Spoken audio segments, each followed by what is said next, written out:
حضرت آدم سے لے کر جناب عیسیٰ تک آپ سارے انبیاء کو پڑھ لیں، وہ سارے یہی کہتے رہے کہ اللہ کے رسول آنے والے ہیں، اللہ کے رسول آنے والے ہیں، وہ آنے والے ہیں۔ بس فرق اتنا ہے، وہ کہا کرتے تھے آنے والے ہیں اور ہم کہہ رہے ہیں کہ آ گئے ہیں۔ بس ساری امتیں حضور کا ہی ذکر کرتی رہیں۔ وہ کہا کرتے تھے کہ علامہ اسماعیل حقی نے تفسیر روح البیان میں لکھا ہے، امام سیوطی نے الخصائص الکبریٰ میں لکھا ہے، جناب آدم کے انتقال کا وقت آیا تو اپنے بیٹے حضرت شیس کو بلایا اور بلا کر کے فرمانے لگے، شیس میں جا رہا ہوں بیٹے، لیکن یاد رکھنا ساری زندگی یہ کام نہ بھولنا۔ تو حضرت آدم کے صاحبزادے حضرت شیس عرض کرنے لگے، ابا جی وہ کون سا؟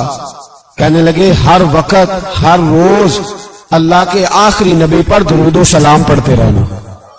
انہوں نے کہا کہ والد گرامی وہ کون ہے؟ تو حضرت آدم کہنے لگے، جب اللہ کریم نے میرے اندر روح پھونکی تھی تو میں نے جنت کے درختوں اور پتوں پر لکھا دیکھا تھا لا الہ الا اللہ محمد رسول اللہ صلی اللہ علیہ وسلم۔ ہر پیغمبر نے، ہر رسول نے، آپ دیکھیے نا حضرت ابراہیم نے کعبہ بنایا۔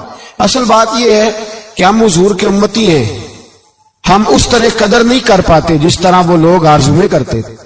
حضرت ابراہیم نے کعبہ بنایا، اللہ کا گھر، اللہ کا گھر۔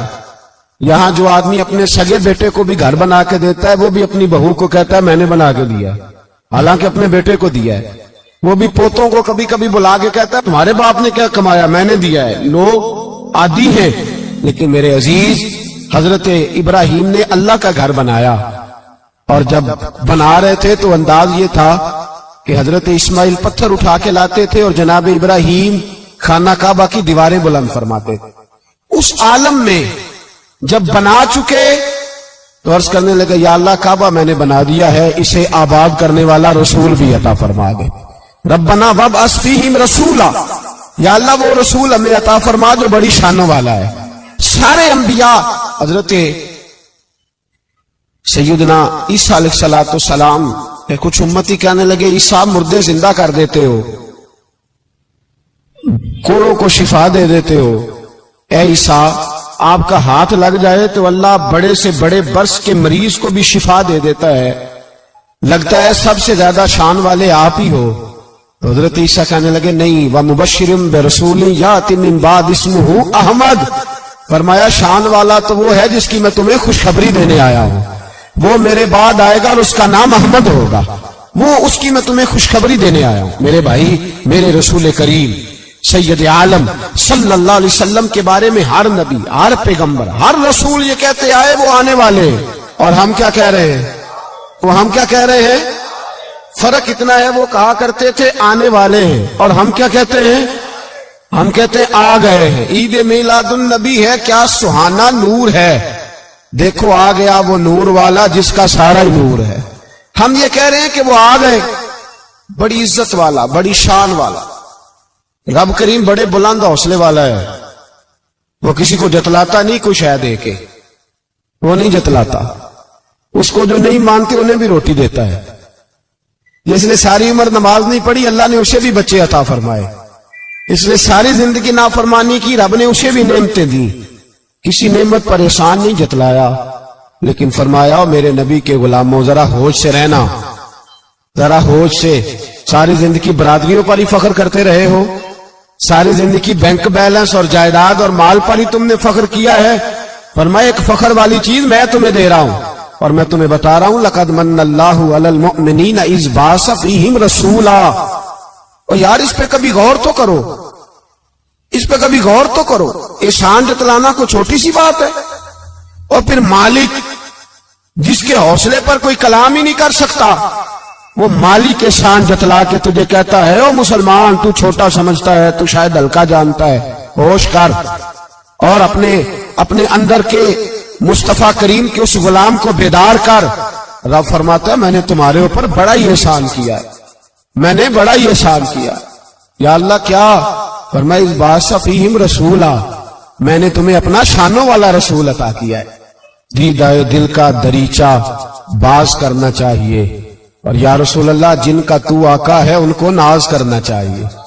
اب تھوڑا مسلمان ہونے پہ بھی فخر کرو، کبھی کوئی پوچھے تو اسے بتایا کرو ہم رسول اللہ کے غلام ہیں، یہ بھی ہماری برادری ہے اور یہ سب سے بڑی برادری. اس برادری کے اندر بھی لوگوں کو لائیں. آپ کو پتہ ہے میلاد انقلاب کا نام ہے. میلاد جب تک نہیں ہوا تھا تو بیٹیاں زندہ دفن ہوتی تھیں. آپ علماء سے یہ سن تو لیتے ہیں پر ذرا اس معاشرے کی بے حسی تو دیکھو. بیٹی جان ہوتی ہے باپ کی, بیٹی رونق ہوتی ہے گھر کی. ایک آدمی کے 11 بیٹے ہیں تو مجھے ایک دفعہ کہنے لگا دعا کریں اللہ مجھے بیٹی بھی دے. تو میں نے کہا 11 بیٹے ہیں, کہنے میری تو منجی نوں رونا بھی کسے نہیں, بیٹے تو نہیں یہ کام کرتے. دعا کریں اللہ بیٹی دے, میری چارپائی کے پاس تو کوئی بیٹھے. او بھائی بیٹی جو اتنے وقار والی ہوئی تو آپ پڑھیے نا, حضرت داہیہ کلبی کہتے ہیں میں موجود تھا جب وہ شخص آیا تھا. لوگ 12 ربیع الاول کے اس معاملے کو معمولی واقعہ سمجھنے لگے. نہ بھائی ہم تمہیں پیغام دے رہے ہیں یہ معمولی واقعہ نہیں. حضرت داہیہ کلبی کہتے ہیں اس شخص نے آ کے عرض کی یا رسول اللہ صلی اللہ علیہ وسلم میں نے 100 بچی زندہ دفن کی ہے, زندہ دفن. اور کہتے ہیں میری اپنی بیٹی, میں سفر پہ تھا تجارت پہ تو میرے پیچھے سے میرے گھر میں بیٹی ہو گئی. میری بیوی نے اپنے میکے جا کے چھپا دی. تو میں واپس آیا تو اس نے کہا بچہ ہوا تھا فوت ہو گیا, میں نے دفن کر دیا. جب بچی 4-5 سال کی ہوئی تو مجھے پتا چلا میری بیٹی ہے. کہتے میں اسے لایا اور میں نے اسے کہا میں تیرا باپ ہوں, تجھے تحفہ لے کے دوں گا, کھانا کھلاؤں گا. کہتے ہیں وہ میرے بالوں سے کبھی لپٹتی, کبھی میرے سینے پہ ہاتھ رکھتی, کبھی میرا ماتھا چومتی. پر میں اسے لے گیا اور لے جا کر میں نے گڑھا کھودا اور اس گڑھے میں اس بچی کو جب رکھا, اس نے باہر آنا چاہا تو میں نے اس کے سر پہ ضرب لگائی. جب چوٹ لگائی تو وہ دوبارہ گڑھے میں گری. میرا ویسے وجدان کہتا ہے کہ جب سے میلاد ہو گیا ہے آج کسی باپ کی بیٹی اگر چارپائی سے گر جائے تو شاید وہ ساری رات سو نہ سکے کہ بچی گر گئی ہے میری. کہتے ہیں میں نے چوٹ لگائی سر پہ, خون بہا تو وہ گری, میں نے مٹی ڈالی, وہ ابا جی کہتی رہی.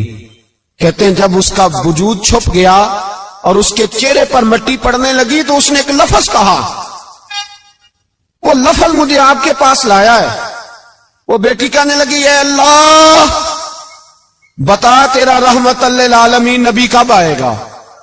یا اللہ بڑی بیٹیاں دفن ہو گئیں, بڑی مائیں منڈیوں میں بک گئیں, غریب بڑے لٹ گئے, پریشانیاں بڑی بڑھ گئیں. اللہ بتا نا تو اسے کب بھیجے گا.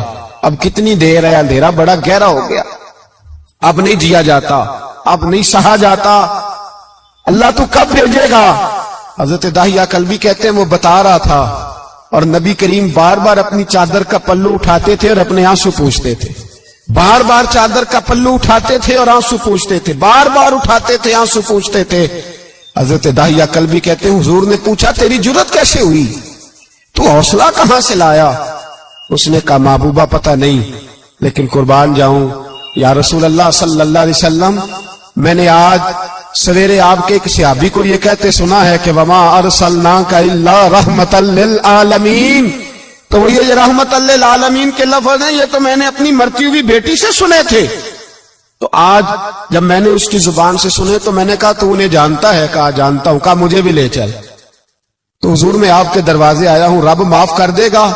تو میرے حبیب نے فرمایا چل پڑھ کلمہ, جو میرا کلمہ پڑھ دے اللہ اس کے سارے گناہ معاف کر دیا کرتا ہے. بھائی غلاموں کے ساتھ ظلم ہوتا. حضرت بلال حبشی, حضرت بلال کے بارے میں بڑے واقعات ملتے ہیں. ایک واقعہ بڑا منفرد لکھا ہے کتابوں میں.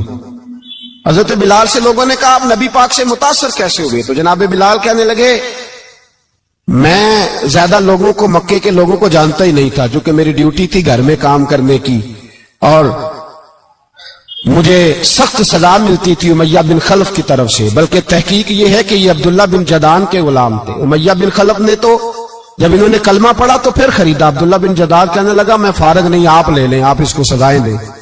تو کہتے میں ان کے گھر میں ہوتا تھا تو میں تو زیادہ لوگوں کو جانتا ہی نہیں تھا, کبھی مجھے موقع ہی نہیں ملا تھا باہر نکلنے کا. ہماری غلاموں کی کوئی زندگی نہیں ہوتی. آج تو ہر آدمی کہتا ہے نا میں کچھ چودھری سے لے کے کھاتا ہوں. یہ جو تیرے اندر حوصلہ ہے نا یہ میرے رسول نے تجھے عطا فرمایا ہے, یہ میرے نبی نے تجھے دیا ہے, ورنہ تو غلام بکا کرتے. یہ حوصلہ تجھے رسالت مآب نے دیا۔ حضرت بلال کہتے ہیں میں ایک دن مجھے بخار چڑھ گیا بڑا تیز، میں لوگوں کو جانتا نہیں تھا، فرماتے مجھے تیز بخار چڑھ گیا تو ٹھنڈ بڑی سخت تھی، میرے مالک نے مجھے کئی کلو جوں دیے پیسنے کو چکی پہ، کہتے میں بیمار تھا تو میں نے کچھ دوائی لی جو اس وقت موجود ہوتی تھی، تو میں نے ایک لحاف لیا، دودھ پیا تو مجھے نیند آ گئی، جب میں سویا تو میرا مالک آ گیا، اس نے آ کر کے مجھے سوئے ہوئے دیکھا تو کھینچ کر کمبل اتارا، رضائی اتاری، لحاف اتارا، کہنے لگا اب تیری سزا یہ ہے کہ تو کھلے میدان میں بیٹھے گا، وہاں چکی پیسے گا، اور دوسری سزا یہ ہے کہ تجھے قمیض پہننے کی بھی اجازت نہیں۔ حضرت بلال کہتے ہیں تیز بخار، ٹھنڈ کا عالم، اور جب میں چکی پیس رہا تھا تو رو رہا تھا، اور میں پوچھ رہا تھا خدایا ہمارے نصیب، اللہ ہمارے مقدر ہے، جرم ضعیفی کی سزا مرگ مفاجات۔ سیدنا بلال حبشی رضی اللہ تعالیٰ عنہ فرماتے ہیں میرے دروازے کے قریب سے رسول پاک گزرے اور مجھے ہائے ہائے کرتے دیکھا تو دستک دی، میں نے کہا کون ہے؟ دروازہ کھلے آ جاؤ۔ محبوب اندر آئے تو پوچھنے لگے کیوں رو رہے ہو؟ میں نے کہا جاؤ اپنا کام کرو، یہاں دکھ سارے پوچھتے ہیں مداوا کوئی نہیں کرتا، یہاں تقریریں سارے کرتے ہیں، حقوق غریباں پر بات سارے کرتے ہیں، مداوا کوئی نہیں کرتا، جاؤ اپنا کام کرو۔ کہتے ہیں میں نے سخت جملے کہے معاذ اللہ، حضور چلے گئے، اور جب حضور جا رہے تھے تو میں کہہ رہا تھا بس جا رہے ہو نا، میں نے پہلے ہی کہا تھا جاؤ۔ کہتے ہیں قربان جاؤں، تھوڑی دیر گزری تو اللہ کے رسول کے ہاتھ میں گرم دودھ کا پیالہ تھا، کھجوریں تھی، حضور تشریف لائے اور کریم رسول نے مجھے کھجوریں دی، دودھ پلایا اور کہا چل جا کمبل میں بیٹھ جا۔ تو میں نے کہا چکی کون پیسے گا، وہ تو بڑا مارے گا۔ کہتے ہیں لوگوں اس نبی کا میلاد اور معراج بھول نہ جانا، اس رسول پاک کی محبتوں میں کمی نہ آنے دینا، اس محبوب کا نعرہ ساری دنیا میں لگا دینا۔ فرماتے ہیں میرے حبیب کے میں قربان جاؤں، مصطفیٰ کریم نے فرمایا تو بیٹھ رضائی میں اور آج تیرے حصے کی چکی میں پیسوں گا۔ کہتے ہیں ساری رات حضور چکی پیستے رہے، ساری رات۔ سویرے میں اٹھا اور میرے حبیب پاک نے مجھے وہ سارا کچھ دیا اور خود چلے گئے۔ اگلی رات پھر آئی تو حضور پھر آ گئے، مجھے پھر رضائی میں لٹایا، دودھ پلایا اور ساری رات چکی پیسی۔ کہتے ہیں بس تیسرے دن حضور چکی پیس کے جانے لگے تو میں نے قدم تھام لیے، میں نے کہا بیبا دنیا ساری جھوٹ بولتی ہے، زمانہ سارا غلط کہتا ہے، جو غلاموں کے حصے کا کام کرے وہ اللہ کا سچا رسول ہوا کرے۔